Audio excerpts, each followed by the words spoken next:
sa Vietnam si Isabela Governor Rodito Albano upang pag-aralan ng pagbili ng electric bus na gagamitin sa pamamasada sa lalawigan ng Isabela. Sa panayam ng Bombo Radyo Kawayan kay Governor Albano, sinabi niya na layunin ng kanilang pagbisita na baguhin ang sistema ng transportasyon sa lalawigan sa pamamagitan ng renewable energy.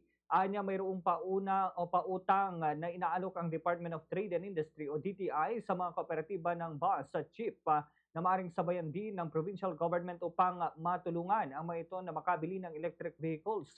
Ito ay makatutulong umano upang mabawasan ang epekto ng oil crisis lalo na at walang kasiguruhan kung kailan matatapos ang giyera sa Middle East.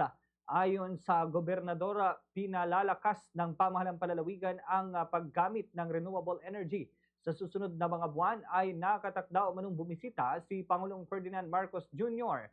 sa lalawigan upang pangunahan naman ang inauguration ng nasa 440 megawatt solar power plant sa Ilagan City. Maliban dito ay mayroon ding nakatakdang proyekto ang San Miguel Corporation na 500 megawatt solar facility sa lungsod ng Kawayan.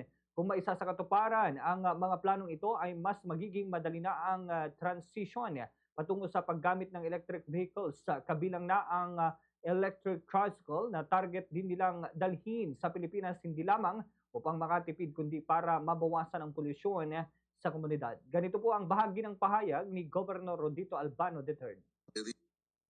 Ito, madali na yan pag magkaroon tayo ng mga electric vehicles dito. Pati nga sana electric tricycle. Titignan namin sa Vietnam.